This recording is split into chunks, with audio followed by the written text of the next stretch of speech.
प्रस्तुत करते हैं NSR म्यूजिक प्रेमनगर।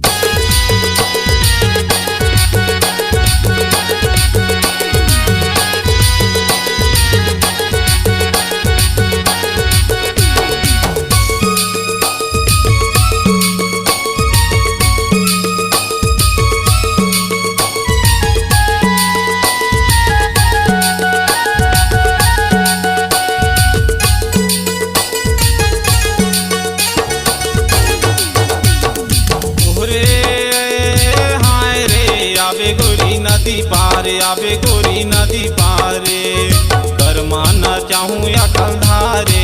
आवे गोरी नदी पारे, आवे गोरी नदी पारे।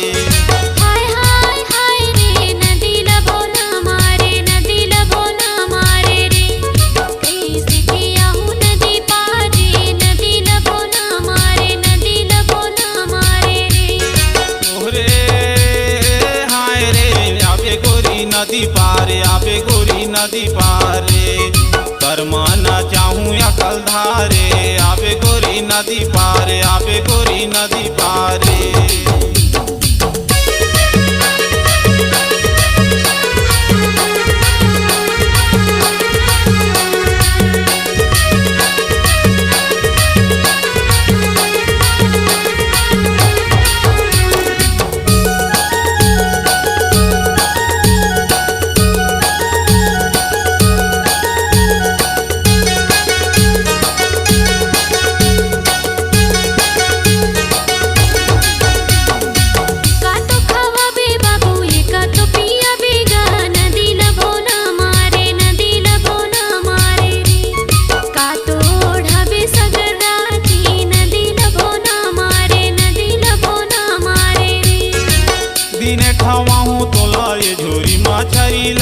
आवे गोरी नदी पारे, आवे गोरी नदी पारे राती ओढ़ाऊँ भंवर जाले। आवे गोरी नदी पारे, आवे गोरी नदी पारे।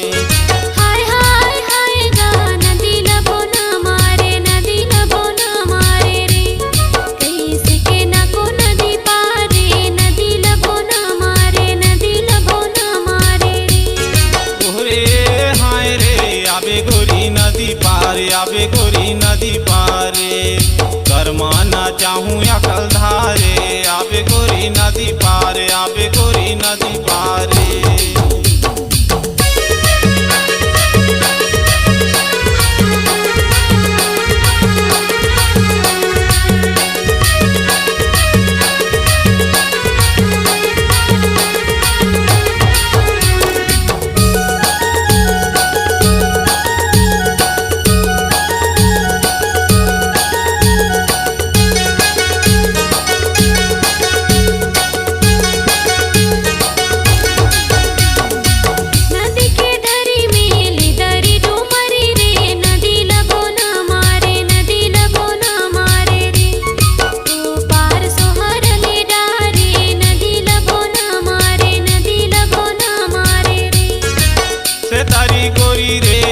नदी पारे आवे गोरी नदी पारे, आवे गोरी नदी पारे मयक मारे छोड़े नहीं भाई। आवे गोरी नदी पारे, आवे गोरी नदी पारे। हाय हाय हाय गा नदी लबो ना मारे, नदी लबो ना मारे रे। कैसे के ना को नदी पारे, नदी लबो ना मारे, नदी लबो ना मारे रे। ओरे हाय रे आवे गोरी नदी पारे, आवे गोरी नदी पारे कर्मा के लाहूँ या कलधारे। आवे गोरी नदी पारे, आवे गोरी नदी पारे। ओरे हाय रे आवे गोरी नदी पारे, आवे गोरी नदी पारे कर्मा के लाहूँ या कलधारे। आवे गोरी नदी पारे, आवे गोरी नदी पारे।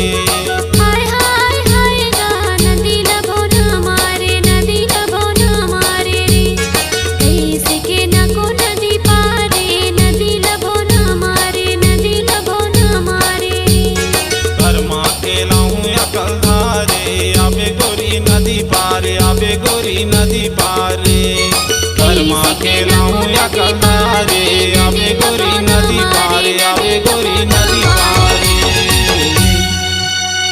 अगर आपकी आवाज में है जान तो हम देंगे आपको नई पहचान। तो चले आइए NSR music audio video studio Premnagar, जिला सूरजपुर। मोबाइल नंबर 9977876868 एवं 90098757